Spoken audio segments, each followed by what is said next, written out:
Bem-vindos e bem-vindas ao Genix no Trecho. Sou Melina Paixão, coordenadora de marketing da Genix. Eu e a nossa equipe apresentamos essa série de podcasts que traz temas como genética, tecnologia, cuidados para o rebanho, manejo reprodutivo, tendências de mercado e muitos assuntos do seu interesse.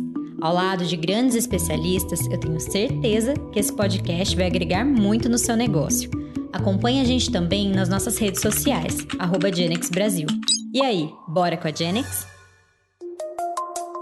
Estamos no 17º episódio do Genix no Trecho. Nessa edição, falaremos sobre a ferramenta que, em combinação com a inseminação artificial, acelera consideravelmente o melhoramento genético.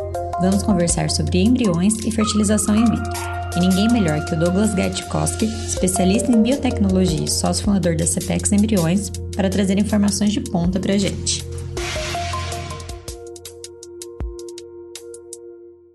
Bom, e a gente vai gravar aqui mais um podcast. Hoje tá só eu e o Douglas. Eu vou dar boas-vindas para o Douglas. O Douglas, ele é lá da CPEX e vai falar um pouquinho sobre embrião, sobre essa tecnologia para a gente, as diferenças que a gente tem nos ganhos, né, com essa tecnologia.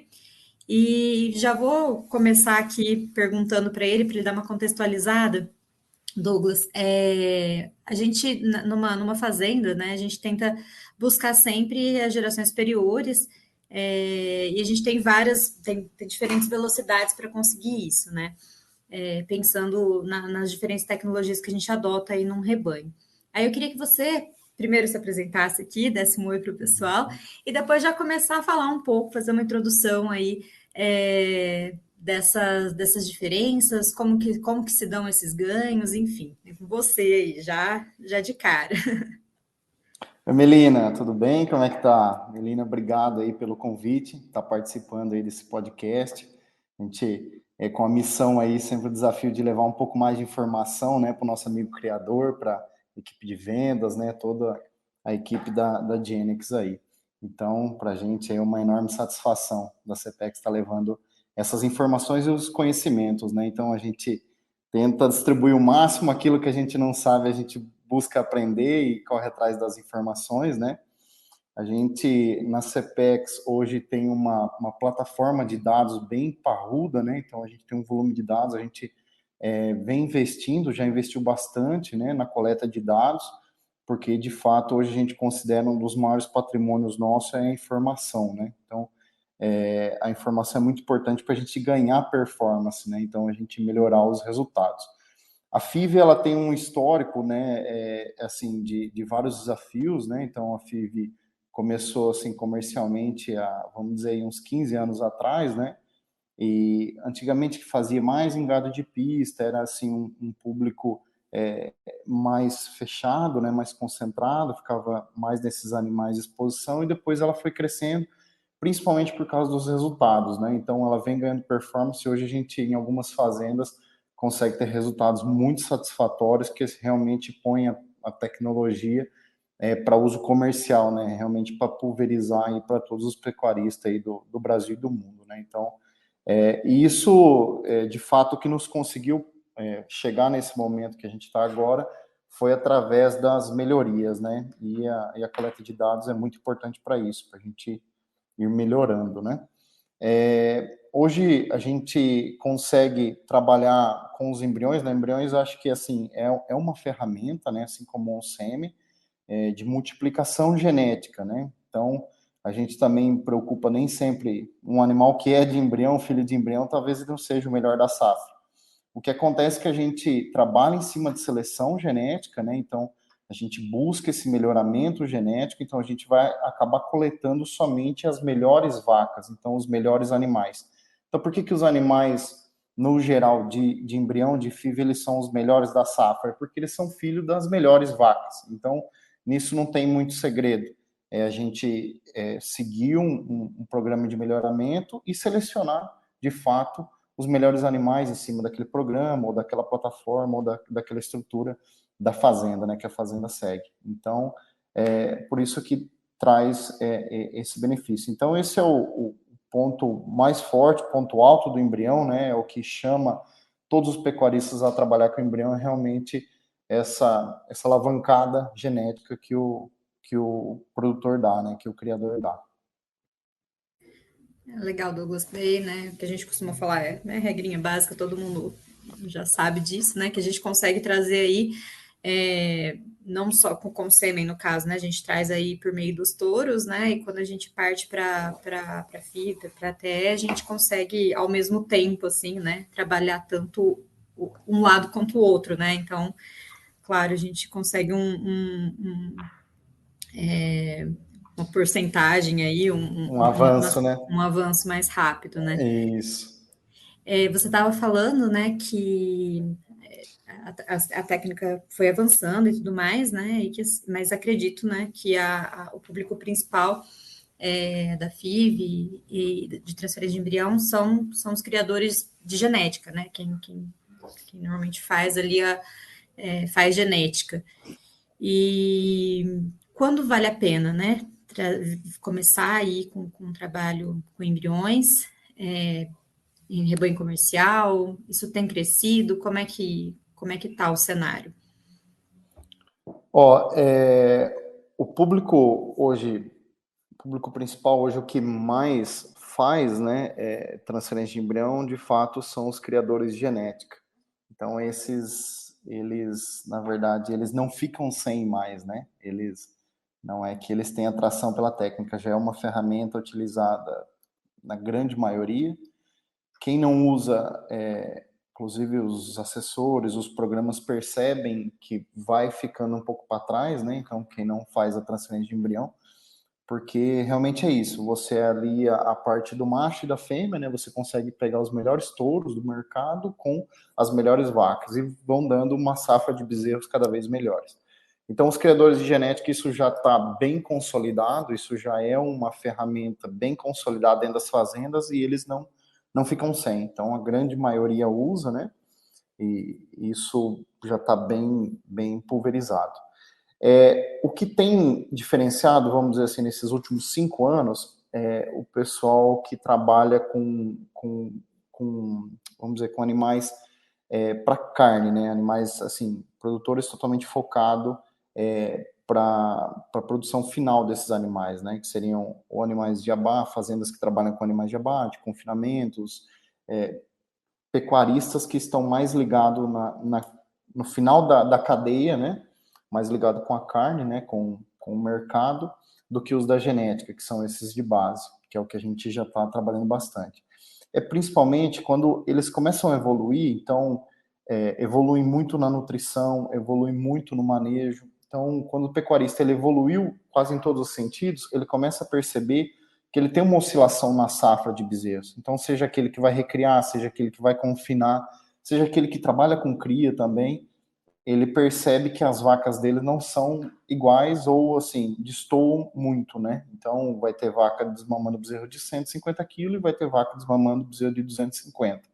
E por que não ter uma vaca que desmama um bezerro de 300 quilos, né? Então, quando você começa a apertar em outros crivos, né, você começa a apertar a produção em geral e ganhando performance, a genética é um dos pilares. Então, a gente costuma falar que é nutrição, manejo, né, sanitário, manejo geral e manejo sanitário, e a genética. A genética é esse terceiro pilar aí que sustenta essa evolução, essa performance do pecuarista, né? Não só o da genética, né, mas o pecuarista de carne, né, o que está mais na ponta final. Então, o que vem atraindo eles? Principalmente, a gente tem trabalhado muito, um dos mercados tem sido, principalmente falando de corte agora, o embrião sexado de fêmea, então, para fazer base, né? Então, hoje, numa única geração, você consegue trazer toda essa base genética para dentro do rebanho e você consegue ter matrizes de alta performance, né? Então, se você tem um ranking de matriz desmamando bezerro de 150 a 250 quilos, você aumenta muito mais a proporção daquelas que vão produzir mais, né? Essas que estariam indo com os bezerros mais pesados, né? E no caso do leite, é a produção de leite, né? Então, as fêmeas que são de transferência de embrião, normalmente são as mais leiteiras no rebanho. ou no geral, as que têm mais saúde, as que têm, porque a gente também busca o equilíbrio, né? Não é só produção de leite. Então a gente busca animais que dão menos mastite, que dão menos problema de casco, animais que emprenham com mais facilidade, são mais férteis. Eu acho que assim, segue a mesma linha, né, do sêmen, a gente busca no embrião. Então, animais que buscam esse equilíbrio, na verdade, os que deixam mais rentabilidade para dentro da fazenda, né? Então, ambos os casos, a gente tem trabalhado com esse público também. Então, ele vem crescendo muito. Então, hoje, dentro do nosso cenário do mercado de embrião, é o que mais cresce e o que dá volume, né? O que tem muito volume. E é o que a gente gosta de trabalhar, porque a gente vai ver que realmente a técnica está se consolidando e está aumentando no mercado, né? Tá trazendo receita para o produtor, né? É assim, imagino que o pecuarista que está preparado, né? Ele vai pôr aí na conta, na ponta do lápis, né? Vai fazer uma conta aí, e acho que à medida que vai ficando mais acessível também, né, a tecnologia, esse investimento, né, com o embrião, ele vai se diluindo e vai se traduzindo aí em mais produtividade, mais equilíbrio para o rebanho, né? Eu acredito que seja esse o movimento que consiga ver, assim, em parte dos rebanhos comerciais, né? Uhum. Isso aí. Os rebanhos comerciais, né, eles começam a ver essa diferença, né? Então, principalmente quando um rebanho comercial, ele tem um software na fazenda, ele já começa a pesar os animais, ele já começa a avaliar ganho de peso, né? O GMD, o ganho de peso diário dos animais. Então, tudo isso vai acarretando a avaliação de performance dos animais. Então, a transferência de embrião, ele vai ajudar esse produtor que é do comercial a trazer essa genética para dentro. Então, assim, a gente chegou já a trabalhar com embriões de corte, então, animais que iam definitivamente, eram embriões e iam ao abate. Hoje, a gente trabalha muito mais com animais que vão deixar a genética dentro da fazenda, né? Então, por isso que a gente tem trabalhado bastante com esses animais sexados, né? Que são as fêmeas que vão fazer os filhos. Aí sim, os filhos dela vão para o abate, ou no caso do leite, vão ser as matrizes que vão produzir o leite, né? Que vão gerar renda para a fazenda. Aí.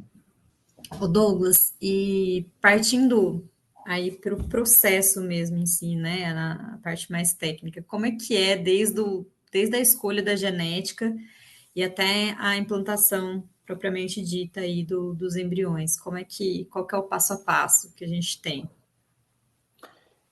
Acho que aí a gente tem o nosso representante, né? É muito participativo nesse momento, né? Identificando onde a gente vai levar soluções, né, para os produtores.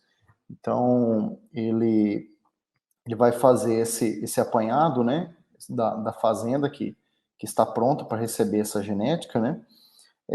A escolha da genética, a gente pode ter várias opções, né. Então, podem ser produtores que estão buscando mais números dentro da genética, né. Então, por exemplo, as genéticas ofertadas hoje dentro da Genex, tanto de leite quanto de corte, os fornecedores de genética, eles seguem programas, né, de avaliação genética. Então, para aquele produtor que já tem uma genética, que já tem um trabalho dentro de casa, a gente tem pacotes que são mais, a gente tem alguns nomes, são premium ou são pacotes mais top, que vão trazer esses animais realmente do topo. Então, vai dar uma acelerada nesse programa genético dentro do nosso criador, né? E a gente também tem os pacotes que a gente chama standard, né? Que são para produtores que vão começar com a técnica, né? E também vão sentir um efeito muito grande, né? Porque também são animais de uma genética bem superior, uma genética muito avançada.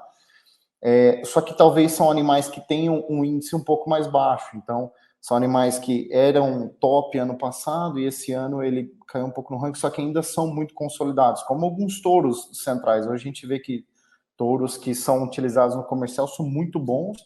E aí, porque dentro dos programas de seleção, os programas de melhoramento genético, as DEPs são muito apertadas, então um animal ele pode subir, pode baixar, então não quer dizer que seja um animal inferior, né? São animais realmente para fazer base. Então, para quem ainda não trabalha com transferência de embrião, os pacotes standard são muito, muito bons e vão dar um impacto muito forte dentro da fazenda. A gente tem animais, no caso do leite, é 100% sexado, né? Não faz muito sentido a gente ter convencional. No corte, a gente tem o sexado e tem o convencional, né? Então, essas são as outras opções que o nosso cliente vai ter também para estar trabalhando. Então, o sexado, para fazer sexado de fêmea, lembrando que a gente tem só fêmea, não tem sexado de macho, seria para fazer essa base, né? Então, animais que vão ficar na fazenda, né? No caso do leite, definitivamente são para fazer vacas de leite que vão perpetuar aí na fazenda, e no corte são matrizes para produzir bezerros aí de alta qualidade. Depois a gente vai pôr um sêmen de um touro gênix em cima, nela, né? E vamos fazer um bezerro aí muito bom, ou uma bezerra, né? No caso do leite. Legal, Douglas. Bom, você falou, né, desses pacotes standard aí para quem está começando e tudo mais, né? E aí já partindo de começar a trabalhar com embriões, né? Se a gente der um passinho para trás, assim, o que precisa ter na fazenda, quais são os caminhos que o pecuarista já tem que ter percorrido para começar realmente o trabalho em si? Tem alguma especificação, tem algumas características, alguns detalhes, um tipo de coleta de informação, enfim. Acho que tem um caminho, primeiro, ser um produtor que tenha uma fazenda ou uma área dedicada à fazenda de criação de animais, né? Então, que tenha maternidade, então, que tenha uma área, no caso do corte, seja uma área de cria, né? E no caso do leite, uma área de reprodução, né? No leite, as fazendas sempre, quase a maioria delas fazem a criação dos animais, a parte de maternidade dentro da mesma fazenda, né? Que é a produção de leite, né? E no caso do corte, às vezes é separado, por isso que eu falo, então já tem que ter alguma rotina de reprodução, né? Isso é importante, porque a transferência de embrião ela é muito parecida, na verdade, é exatamente igual à IATF. Então, a inseminação, a única coisa que a gente faz de diferente é que a gente deixa uma janela de 7 dias, que ao invés de eu chegar com o sêmen no dia do cio dela, eu vou partir 7 dias na frente que eu chego com o embriãozinho pronto, um embrião de 7 dias lá dentro. Então, só muda esse procedimento. Então, inclusive, ele é muito parecido com a inseminação. Então, a gente passa certo, vai dentro do útero. É importante ter um técnico habilitado, obviamente, mas, assim, em termos de manejo, não vai mudar nada, bem dizer, nada, né? Então, é muito parecido, quase igual à inseminação. Então, bem dizer, tem que ser uma fazenda de reprodução, né? Que já tenha trabalhado com reprodução. Um ponto importante, que você falou, a gente ter a identificação desses animais. Então, porque depois que nascer esse bezerro, aí é um ponto que diferencia um pouco da inseminação, porque aquele bezerro que nasce, ele não é filho daquela vaca, porque ele vai para uma receptora, ele vai para uma barriga de aluguel. Então, quando nascer esse bezerro ou essa bezerra, ele vai nascer numa mãe que não tem a genética dele. Então, a gente pode ter problema com o DNA. Então, por isso que é muito importante ter identificação. E essa identificação, ela seguia até o nascimento do animal, então até o parto, para a gente poder fazer essa coleta de dados do animal e saber realmente quem que é o pai e quem que é a mãe. Depois que a gente transfere embrião, a gente tem o número do animal, a gente carrega essa informação até o nascimento. Depois, se a gente for comunicar o bezerro numa associação, ou a gente fazer alguma mensuração depois de performance desse animal, é importante para a gente saber a identificação dele, né? Então, a identificação, um outro ponto importante é a nutrição, né? Então, ter uma nutrição adequada para a reprodução, né? Então, principalmente, a gente vai ganhar performance em índices de prenhez quando a gente tem uma boa nutrição, né? Então, animais em ganho de peso, animais que em balanço energético positivo são importantes para a reprodução, né? No caso do embrião, por que a gente fala, vamos ter um zelo um pouco maior? É por causa do investimento, né? A transferência de embrião é um investimento mais alto, é um produto um pouco mais caro, ele vai deixar um produto do valor agregado mais alto, mas quanto melhor performance a gente tiver, melhor. A gente vai, esse investimento, o retorno dele vai ser maior, né? Então, é importante essa nutrição, né? Sendo em gado de leite, animais, a gente procurar trabalhar com animais que, se estiverem lactação, sendo primíparas, sendo animais que não têm histórico de mastite, isso dá uma elevação de performance, né? Então, animais que também, se a gente conseguir escapar de animais que estejam num pico de lactação muito alto, estejam num estresse por lactação, né? Também a gente tem resultados melhores, né? Em gado leiteiro, a gente consegue índices melhores com novilhas, né? Então, a gente tem novilhas bem recriadas, a gente consegue índices melhores. A gente só evita animais muito novos. Então, por quê? Na inseminação isso acontece também, mas na transferência de embrião a perda gestacional é mais alta. Então, na inseminação a gente tem uma elevação da perda, no embrião isso eleva, até porque a gente tem uma perda gestacional um pouco maior quando a gente parte para animais que são muito precoces, animais muito novos, as novilhas, a gente tem uma perda gestacional maior. Então, seriam animais que a gente, se possível, poderia evitar. Quando a gente fala de gado de corte, são animais que já tenham uma aparição. Então, vacas paridas, principalmente multíparas, são animais de uma excelente performance para transferência de embrião.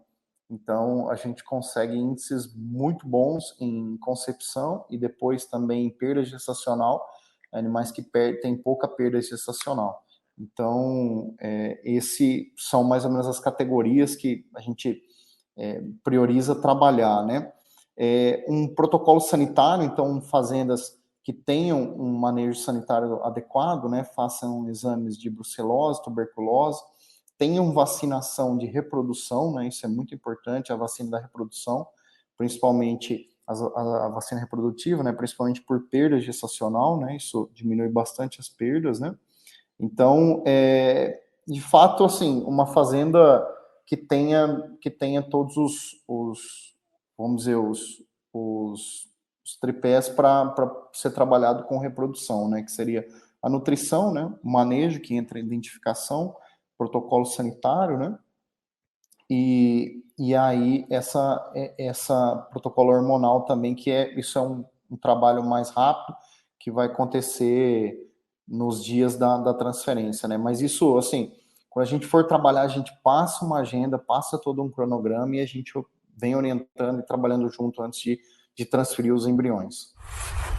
Você já falou aqui em alguns momentos, né, de como se complementa aí, né, o sêmen, inseminação artificial e a FIV, transferência de embrião, mas tem mais alguma coisa, assim, que é interessante de pontuar?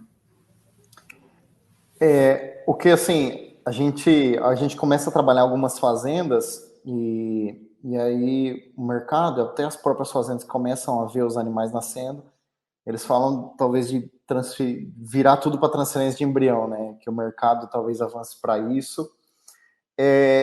Eu acredito que isso vai acontecer, se acontecer, vai ser muito no longo prazo. Hoje, o que é o cenário que a gente enxerga? Já existem fazendas que trabalham 100% com embrião, que não inseminam mais, mas eu acho que, assim, a complementação dos dois é o mais interessante.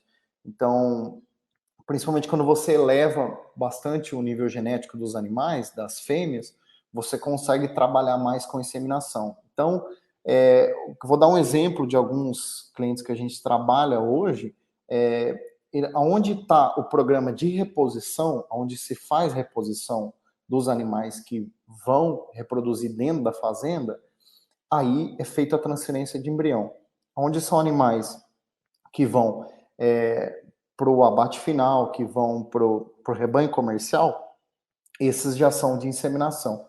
No caso do leite, no leite é onde a gente vai fazer a reposição, então a gente vai trazer essa carga genética para ficar na fazenda e trazer produção de leite, é onde a gente trabalha com embrião. Então, assim, inclusive nas fazendas de leite, eu comentei antes sobre a gente usar mais animais que têm um melhor desempenho de reprodução, como primíparas, como novilhas bem recriadas.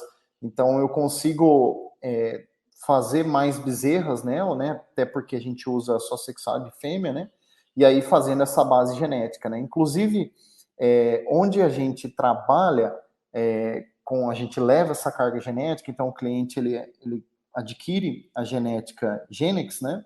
Através dos embriões. Depois a gente passa a coletar os próprios animais. Então ele traz as doadoras, ele começa a ter as doadoras dele mesmo. Então alguns clientes passam a fazer isso, que onera menos o custo reprodutivo aí para a fazenda, né? Quando a gente pensa também, assim, quais são os principais desafios e oportunidades para o uso da técnica? Os principais desafios são, de fato, reprodutivos, né? Então, hoje, o maior desafio que a gente tem é o reprodutivo, que a gente vem achando muita oportunidade, né? Então, acho que é um desafio e, ao mesmo tempo, uma oportunidade, porque a gente já tem algumas fazendas que têm índices iguais de inseminação, então, a gente considera isso muito positivo, a gente encontra isso através dos nossos dados, então foram através de categorias, de manejo com os embriões, que a gente foi identificando isso e a gente conseguiu chegar em algumas fazendas com esse índice igual da inseminação.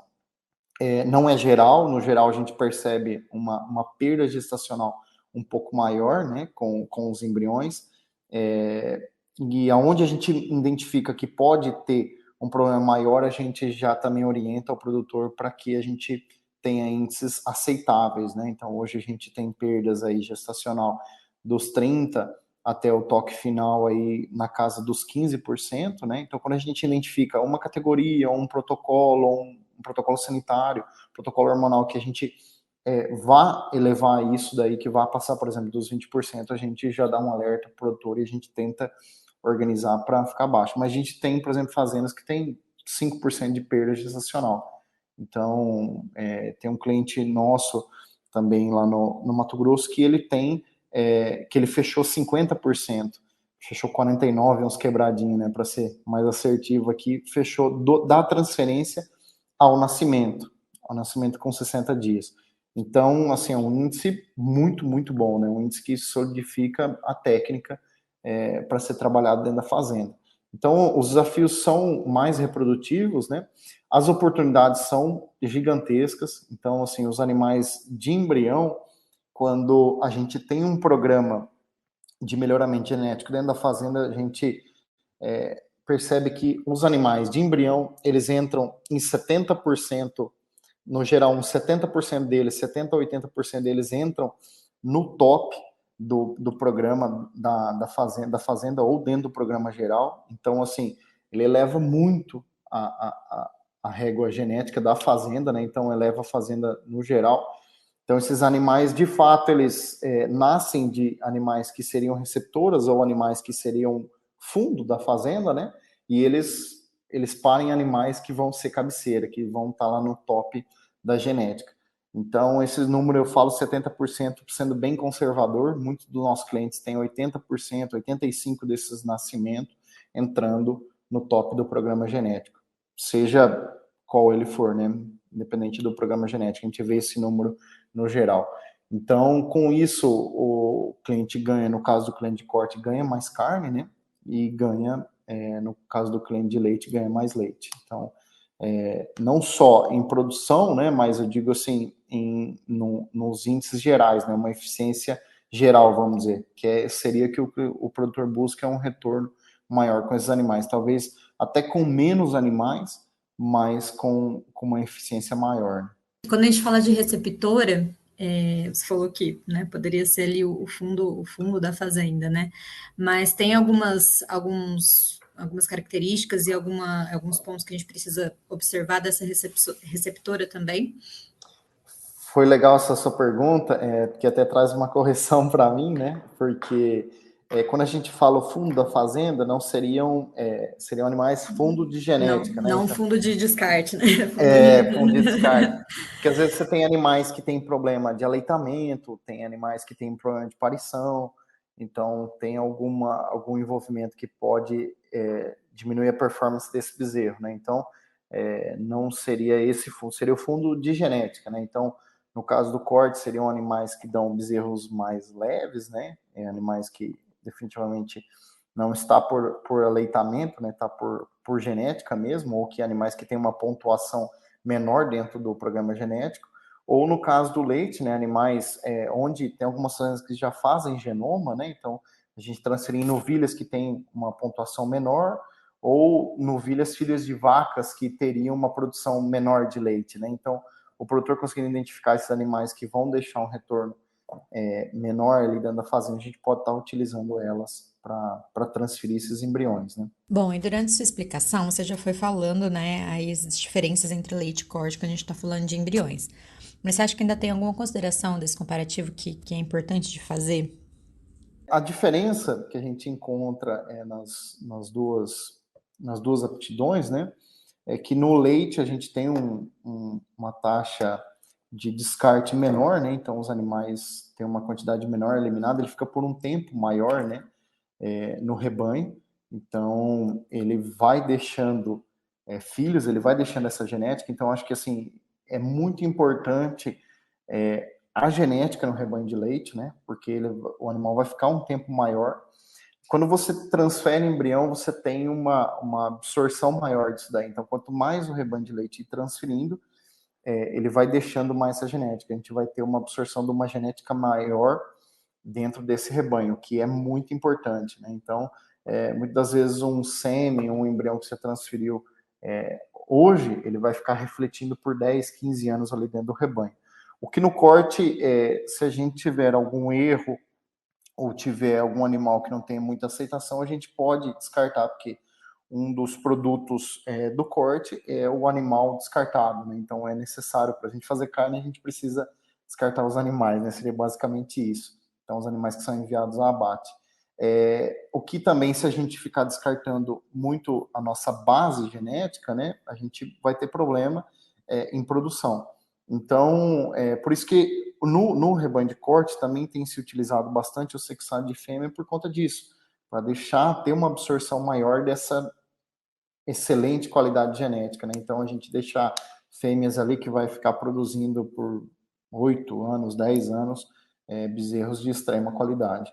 Então, acho que isso seria a maior diferença entre os dois aí. Douglas, você pode trazer para a gente aqui um caso de sucesso no leite e um caso de sucesso no corte com embriões? Acho que os dois de, que teve maior sucesso do nosso histórico aqui são os nossos fornecedores, né? Nosso fornecedor de leite, que é a Canto Porto, né? Ele é um exemplo de muito sucesso na transferência de embrião. Na verdade, ele só existe por causa da transferência de embrião, né? Então, o rebanho todo foi constituído em transferência de embrião. Então, começou o trabalho lá atrás, né, de buscar doadoras, né, e foi sendo feito esse trabalho, né, com doadoras GIR, foi montada essa base Girolando, e hoje é o que constitui a base do rebanho. Então, é um rebanho que foi trabalhado com transferência de embrião, e ele acabou tendo muitos índices. Hoje é um rebanho que foi número 1 dentro da Girolando, né, no sumário Embrapa Girolando, né, então é o que teve maior número de vacas meio sangue dentro do rebanho, e isso se deve à transferência de embrião. Não digo a transferência de embrião, mas ao programa com transferência de embrião, né, porque realmente coletou as melhores doadoras, fez os melhores acasalamentos, e aí começou a refletir dentro do sumário da raça, né. Então, hoje eles continuam com transferência de embrião, já é uma técnica, é uma ferramenta dentro da fazenda normal, como as outras, né, como a inseminação, e inclusive tem uma rotina, né, de transferência de embrião. Então, a gente transfere embrião toda semana dentro da reprodução. Então, uma parte dos animais são direcionados para isso. No corte, a gente tem a Tulipa, que é o nosso outro fornecedor de genética, né? Então, a Tulipa começou o projeto de transferência de embrião lá em 2010, né? Começou fazendo alguns trabalhos pequenos na época. Em 2012 a gente aumentou, e o Rodrigo sempre quando ele faz as medidas, né, ele percebe que tem uma evolução muito grande. Antes ele via isso dentro do rebanho, hoje ele já vê nos parceiros e nos clientes que estão adquirindo a genética, né? Então, isso é ver essa evolução que teve com essa genética do rebanho tulipa, né? Então, a tulipa hoje, uma parte da reposição, uma parte grande já da reposição da tulipa já é feito com transferência de embrião, então animais que vêm da transferência de embrião.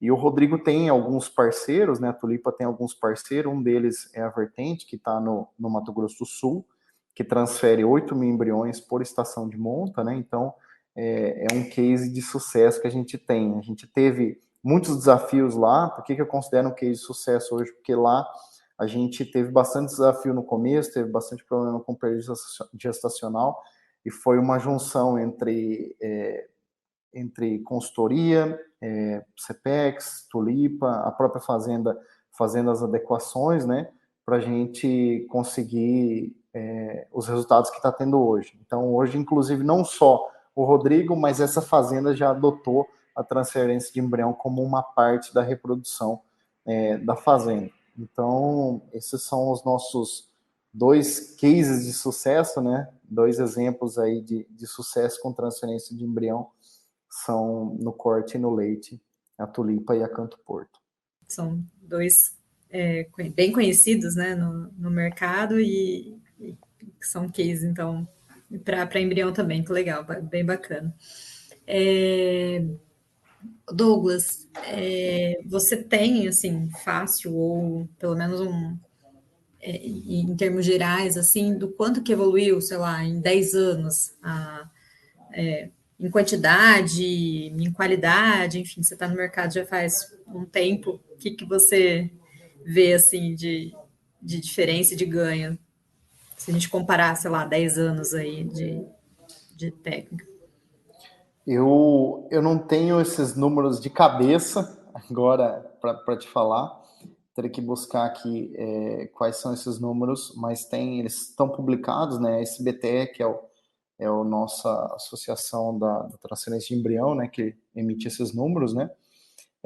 No Brasil. E a IETS, que é a associação que emite os números no mundo. Hoje a gente está na casa de 800 mil embriões transferidos por ano, de FIV, né? Então teve uma evolução muito grande no embrião de FIV. Há 10 anos atrás ainda a técnica de superovulação era superior, tinha um volume maior de transferência de embrião, e hoje a FIV dominou, né? Então a FIV atualmente é muito próximo de 100%, né? Principalmente porque a FIV não depende de protocolo hormonal para as doadoras, né? Você consegue coletá-las em qualquer momento, inclusive animais estando pré. Então, a evolução do mercado foi gigantesca, eu falo gigantesca, de 10 anos para cá foi muito grande.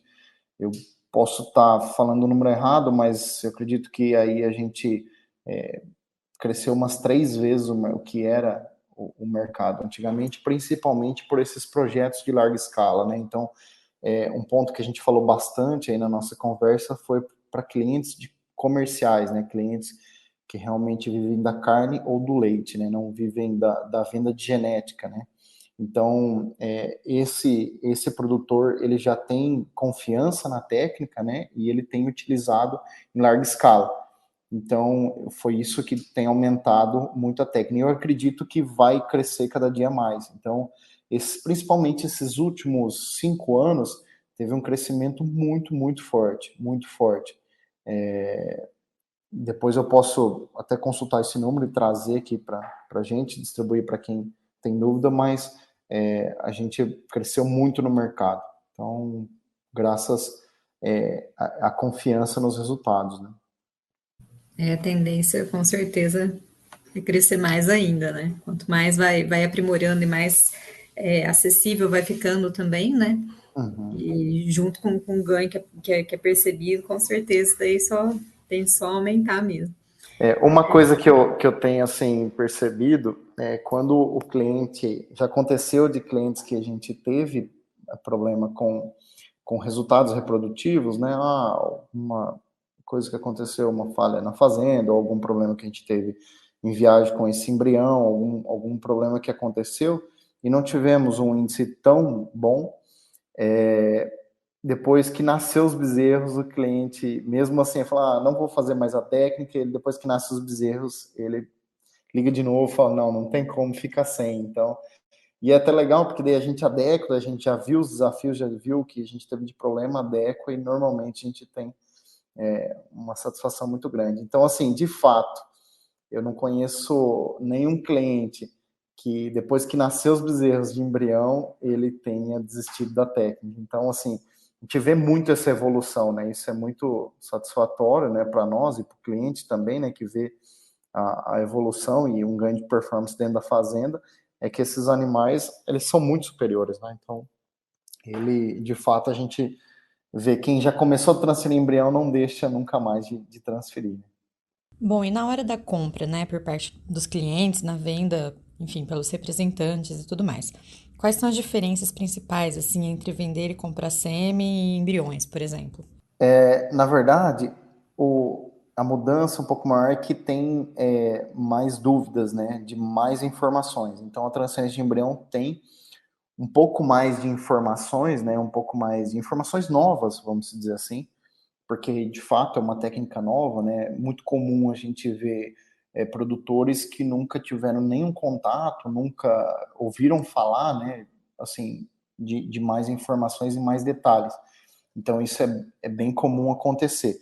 Então, às vezes, o representante se depara com algumas dúvidas de logística, dúvidas de protocolo, dúvidas de calendário sanitário, entendeu? Então, ele tem esse tipo de dúvida.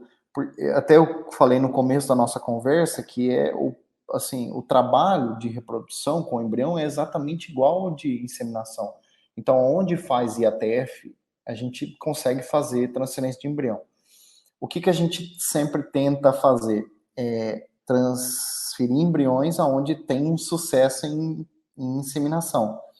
Porque, assim, como a técnica já tem índices um pouco mais baixo do que o da inseminação, quando a gente vai para fazendas ou para reprodução que são bem mais baixos, o embrião ainda piora. E assim, quando o investimento é alto, é bem mais alto, né?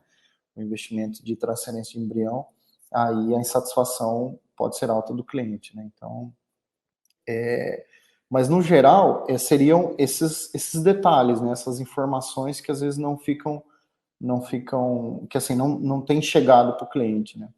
Bom, que a gente vai aprendendo aí essas diferenças, né? E acho que com certeza, né? Com treinamento, com preparação, vai conhecendo mais a técnica e vai diminuindo aí esses ruídos. Tem um desafio grande nisso daí, que é o seguinte, é esse treinamento dos representantes, porque a gente tem um volume de informações um pouco menor. O que acontece? A gente, por exemplo, vai falar de um touro, eu pego a vida inteira desse touro, então eu vou vender sêmen, né? Peguei o touro, sei lá, o imediato, vamos falar. O imediato, eu sei o dia que ele nasceu, eu tenho todas as informações, todas as avaliações dele, programa, quando ele foi líder de sumário, tem tudo, dos diferentes programas que ele participou. Então, eu tenho tudo e eu exponho isso para o cliente com uma facilidade muito grande. Então, eu vou em 100 clientes, é um único touro ou um catálogo de touro.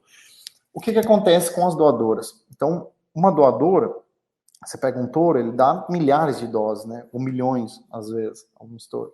Então, ele dá milhares de doses. Uma doadora, ele não dá milhares de embriões.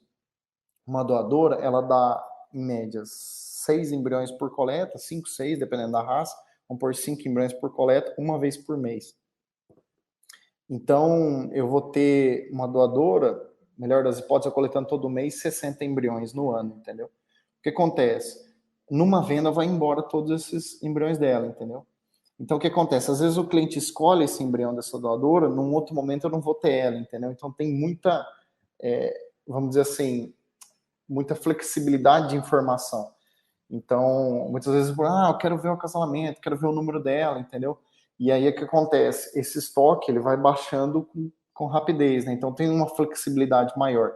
Por isso que, assim, a gente sempre tenta, no programa de venda de embriões, não trabalhar muito com o indivíduo, trabalhar mais com o rebanho. Então, por exemplo, que nem a gente pontuou, tem que ser animais acima de 5 mil quilos de lactação, com índice tal, enfim, dentro dos padrões genéticos. Ah, não, beleza, esse touro e essa vaca encaixa. Esse embrião. Então, a gente vai montando os pacotes genéticos, entendeu? Então, isso vai um tempo para aculturar, entendeu? Porque, assim, por mais que a gente fale de rebanho, a gente é desvinculado do indivíduo, mas mesmo no rebanho comercial, o cara, o pecuarista, ele fala, eu usei o touro tal, entendeu? Ele fica ligado ao indivíduo. Então, no embrião, a gente tem que tentar quebrar um pouco isso, sabe? Principalmente por esse volume de embriões de cada indivíduo, né? A gente tem, às vezes, uma doadora, que nem eu falei, uma doadora de 60 embriões, às vezes ela foi acasalada com 6 touros diferentes, entendeu? Então, assim, eu tenho muita quebra, né? E às vezes touro sexado, touro convencional, então vai quebrando dentro dos pacotes, né? Então, quando eu falo de um sêmen de um touro, basicamente ele entra, é um pacote. E já no embrião, não. Então, uma doadora, ela pode entrar em vários pacotes e com diferentes touros, né? Então, é um volume maior de informações. Então, por isso que tem esse desafio aí também. A gente começa a ver, né, algumas diferenças, assim. É claro, tem semelhanças, né, entre as duas, mas vamos conhecendo mais a fundo e vendo essas especificidades e como que a gente consegue trabalhar, né? E Douglas, já partindo aí mais para o final desse nosso episódio, eu queria que você desse algumas dicas e perspectivas para quem está começando com embriões, para quem já está usando a ferramenta, enfim. Deixa uma mensagem aí para gente. Bom, a mensagem que eu queria deixar e um conselho é que comecem o quanto antes. Então, definitivamente, hoje é o dia para começar com transferência de embrião, para quem não começou ainda, né? Porque os frutos, a gente tem o tempo gestacional dos animais, né? Quem demora esse embrião, demora os 10 meses aí, os 290 dias aí para nascer, né? Então, esse que é o nosso limitante. De fato, é um investimento a longo prazo. Então, médio e longo prazo, né? Porque a gente tem esse tempo de gestação. Então, esse investimento hoje, você vai colher ano que vem o animal e esse animal, para começar a deixar essa genética dentro da fazenda, seja em leite ou seja em carne, ela precisa parir também depois de 2 anos. Então, a gente está falando aí de uns 3 anos. Só que os resultados são muito grandes, o retorno, assim, é muito grande. Então, aconselho todo mundo a começar, acho que não precisa virar a fazenda inteira para transferência de embrião, mas começar com um pouquinho para sentir esse gosto. Então, vocês vão ver que não vão se arrepender, vão gostar bastante da técnica.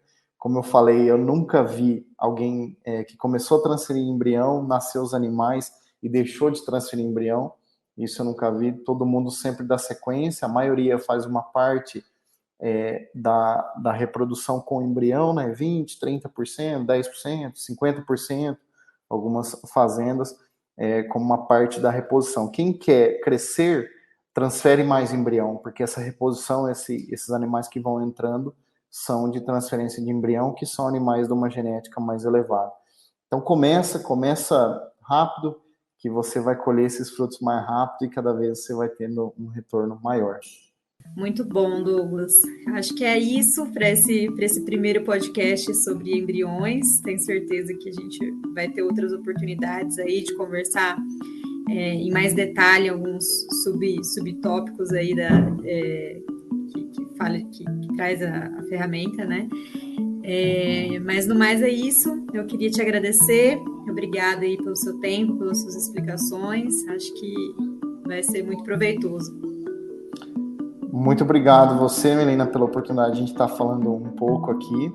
E eu sigo à disposição. Então, meu número pode ficar exposto aí. Podem me chamar, seja representante, seja de vendas, seja os produtores. Fiquem à vontade. Eu estou à total disposição aqui para atender qualquer dúvida aí que vocês tenham. Certo, então até a próxima. Valeu, obrigada. Obrigado. Esse foi o 17º episódio do Genix no Trecho. Nosso podcast está disponível no Spotify e no YouTube. Siga, assine o canal e ative as notificações para ficar sabendo dos novos episódios. Estamos também nas redes sociais @Genix Brasil. Nos acompanhe e compartilhe o Mundo Genix com a gente.